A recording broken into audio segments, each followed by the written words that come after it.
Hello friends, welcome back to my channel. তো বন্ধুরা, এখন আমরা কথা বলবো বাংলাদেশের একটা আইকনিক ছবির সিকুয়েলের আপডেট নিয়ে, যে ছবিটার নাম হচ্ছে কিল হিম। সো কিল হিমের পার্ট টু আমরা খুব শীঘ্রই পেতে চলেছি। আমরা কিন্তু কিল হিম পার্ট টু নিয়ে খুবই এক্সাইটেড। ঠিক আছে, বাংলাদেশের একজন লেজেন্ডারি পরিচালক, বাংলাদেশের এস রাজামৌলি বলতে পারো, আমাদের ওয়ান অ্যান্ড অনলি ইকবাল ভাই, পাশাপাশি বাংলাদেশের এশআরকে, বাংলাদেশের একমাত্র জুয়ান আমাদের অনন্ত জলিল, তারা একসাথে আবার কামব্যাক করছে। ভাই, সত্যি বলতে অনন্ত জলিল হয়তো ইকবাল ভাইয়ের পেছন ছাড়বে না, ইকবাল ভাই হয়তো অনন্ত জলিলের পেছন ছাড়বেন। মানে এমনই দুজনের মধ্যে বন্ডিং রয়েছে, এমনই দুজনের মধ্যে একটা রিলেশনশিপ রয়েছে আর কি। তবে যাই হোক, ভালো কথা। একটা কথা বলতেই হয় যে বাংলাদেশ সিনেমা ইন্ডাস্ট্রি নিয়ে দুজনের মধ্যে কিন্তু সবসময় একটা অন্যরকম স্বপ্ন থাকে। তারা সবসময় কিন্তু বাংলাদেশ সিনেমা ইন্ডাস্ট্রি নিয়ে কিছু না কিছু ভাবতে থাকে। বাট তাদের সিনেমার যা মান হয়, তাদের সিনেমার যা কোয়ালিটি হয়, আমার মনে হয় যে 50 টাকার টিকিটের দাম করলে হয়তো দর্শক সিনেমা হলে গিয়ে সিনেমা দেখবে না। ঠিক আছে, হয়তো আমি টিকিটের দামটাও বেশি বলে ফেললাম। মানে এই টাইপের সিনেমা তারা বানায়। রিভেঞ্জ, কিল হিম 2023-এ মুক্তি পেয়েছিল।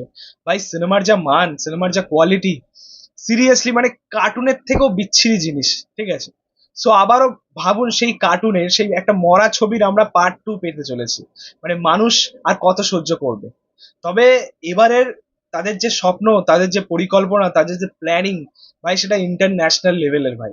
আগেরটা অবশ্যই ইন্টারন্যাশনাল লেভেলেরই ছিল, বাট এবারের ইন্টারন্যাশনাল লেভেল বলতে পৃথিবীর বাইরেও হয়তো চলে যেতে পারে, এমন ছবি তারা আনতে চলেছে। তবে যাই হোক, আমাদের ইকবাল বাবু, তোমরা জানো যে তার মধ্যে কিছু থাক না থাক, বাতেলা অবশ্যই রয়েছে। কন্টিনিউয়াসলি বাতেলা দিয়ে যাওয়াটা তার একটা কাজ। মানে বলতে পারো যে আমাদের ইকবাল ভাই হচ্ছে অনন্য মামুনের জাত ভাই। অনন্য মামুন তাও ঠিক আছে, সে এই সমালোচনার মধ্যে কমই থাকে, বাট এবং সিনেমাও যেরকম করে তার মধ্যে সেটা একটা চেষ্টা দেখা যায়, সে কিছু একটা করার, ভালো কিছু করার চেষ্টা করে, সেটা আমরা জানি। বাট হ্যাঁ, হাওয়ায় কথা বলা দুজনেরই কিন্তু স্বভাব। ঠিক আছে, তবে যাই হোক, আমরা এই কিল হিম পার্ট টু নিয়ে যে আপডেট গুলো পাচ্ছি এই মুহূর্তে দাঁড়িয়ে, ভাই মাথা ঘুরিয়ে দেওয়ার মতো ভাই, সিরিয়াসলি বলছি। এর আগে বাংলাদেশ সিনেমা ইন্ডাস্ট্রিতে এর আগে হয়নি, এর আগে কোনোদিন হয়নি। এই প্রথমবার এমন কিছু করতে চলেছেন আমাদের অনন্ত জলিল, বাংলাদেশের জুয়ান, এবং আমাদের ইকবাল ভাই। ঠিক আছে, তোমাদেরকে বলে রাখি যে আমাদের ইকবাল ভাই আমাদেরকে জানিয়ে দিয়েছেন যে কিল হিম পার্ট টু কিন্তু বিশাল বড় প্রজেক্ট হতে চলেছে। এমন একটা গল্প হতে চলেছে কিল হিম পার্ট টু তে, যেখানে মিনিটে মিনিটে মিনিটে কিন্তু টুইস্ট থাকতে চলেছে। সো অবশ্যই যারা দুর্বল হার্টে রয়েছে তারা কিন্তু ছবিটা থেকে দূরেই থেকো, কারণ এমন কিছু টুইস্ট হয়তো তোমাদের সামনে আসবে, তোমরা হয়তো নিতে পারবে না। ঠিক আছে, তো যাই হোক, বিশাল টুইস্ট থাকতে চলেছে। পাশাপাশি কোরিয়ান ইন্ডাস্ট্রি থেকে রাইটার আনা হচ্ছে। মানে আমি তো আমি যেরকমটা বুঝলাম আর কি, হয়তো কোরিয়ান ইন্ডাস্ট্রির কোনো ছবি, সেটাকেই আর কি কপি পেস্ট করা হবে, এবং এটাকেই বলা হচ্ছে যে কোরিয়ান ইন্ডাস্ট্রি থেকে রাইটার আনা হতে পারে। ঠিক আছে, এবার দেখা যাক কোরিয়ান ইন্ডাস্ট্রি থেকে রাইটার এনে সেই রাইটার কি এমন গল্প লিখতে পারে আমাদের জন্য, আমাদের বাংলাদেশের দর্শকদের জন্য। পাশাপাশি এই ছবির শুটিং হবে ফ্রান্সের বিভিন্ন জায়গায় ভাই। এটা আলাদা লেভেলের মানে বাজেট থাকতে চলেছে ছবির মধ্যে। ঠিক আছে, পাশাপাশি অনেকাংশ শুটিং বাংলাদেশেও হবে, সেটা ঠিক আছে, বাট ফ্রান্সে শুটিং ভাই, বাংলাদেশের একটা সিনেমা ফ্রান্সে গিয়ে শুটিং হবে, বিশাল ব্যাপার আর কি।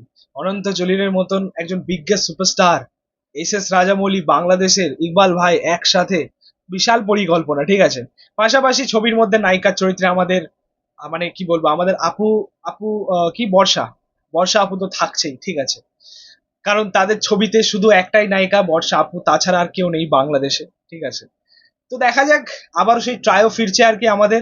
ঠিক আছে, কিল হিম, তারপর নেত্রী দা লিডার মুক্তি পাচ্ছে খুব শীঘ্রই, তারপর আবার কিল হিম পার্ট টু বিশাল আকারে মুক্তি পেতে চলেছে আর কি। ঠিক আছে, তবে যাই হোক, দেখা যাক আমাদের জন্য কি সারপ্রাইজ ওয়েট করছে তাদের তরফ থেকে। একটা কথা আমি বলতে চাই অ্যাজ এ অডিয়েন্স, মানে সিনেমার অডিয়েন্স হিসেবে আমি বলতে চাই যে অনন্ত জলিল অবশ্যই তার মধ্যে সিনেমা করার একটা খিদে আমরা দেখতে পাই, ভালো কিছু করতে চায়, কিন্তু আলটিমেটলি সেরকম কিছু হয়ে ওঠে না। কিন্তু একটা কথা বলবো যে অনন্ত জলিল এবং বর্ষাব, এই দুজনেরই নিজেদের একটু মাজা ঘষা করার দরকার আছে। মানে এই সময় দাঁড়িয়ে দর্শক যেরকম হিরো, যেরকম নায়িকাদের চায়, অনন্ত জলিল, বর্ষা আপু কিন্তু তারা সেরকম মানের নয়, তারা কিন্তু সেই মেটেরিয়াল নয়। ঠিক আছে, তবে হ্যাঁ, নিজেদেরকে যদি স্ট্যাবলিশ করতে পারেন as a actor, as a actress, তো অবশ্যই তারা পারবে, এটা আমার মনে হয়। এবার দেখা যাক তাদের কি করণীয়, তাদের কি প্ল্যানিং রয়েছে আগামী।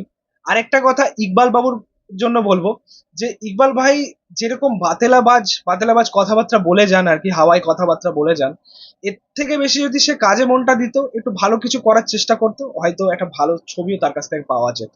সাকিব খান এটা করেছে মানে তার থেকে বেশি কিছু করতে হবে, এই মেন্টালিটি তাদের থেকে সরাতে হবে, তবেই হয়তো তারা ভালো কিছু করতে পারবে। তো যাই হোক, এই ছিল বলার। তোমাদের মতামত রিয়াকশন অবশ্যই কমেন্টে জানিও। ভিডিওটা ভালো লাগলে অবশ্যই লাইক কমেন্ট শেয়ার করে দিও। পাশে থেকে সাপোর্ট করো, চ্যানেলটাকে অবশ্যই সাবস্ক্রাইব করে দিও, পাশে থাকা বেল আইকন প্রেস করে পরবর্তী ভিডিও। টাটা।